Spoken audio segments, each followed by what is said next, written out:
Hello, lovely people.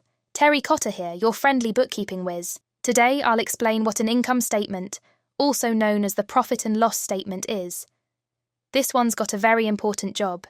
It's here to tell you if your business is making money, or just burning through it like me with a bag of crisps on a Friday night. So, what is an income statement? Simply put, it's a report that shows all the money you've made and all the expenses you've had over a certain period. Think of it like a report card for your business's financial performance. Ultimately, it'll tell you if you're in profit or loss. Let's break down what's actually on the statement. There are 3 main sections. Let's talk about revenue first, because who doesn't love talking about money coming in? Revenue is where you list every bit of income your business has earned. So if you're a cafe, it'd be all those lovely latte sales. It's the total cash flow before any costs are deducted.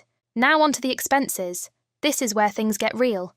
This is every pound you've spent to keep your business running. Rent, utilities, wages, marketing, supplies. If it costs you money, it goes here. Finally, we have net profit, the grand finale. This is what's left over after you subtract your expenses from your revenue. If it's a positive number, congrats. You're in profit, and it's time for a happy dance. If it's a negative number, well, it's still useful information. Losses tell you that maybe it's time to rethink some spending or boost your sales strategies. Think of net profit as the score at the end of a match. Whether it's a win or a loss, it's telling you exactly how your business is doing, and that's gold dust for making smart decisions. You're well on your way to mastering the basics of your business's finances.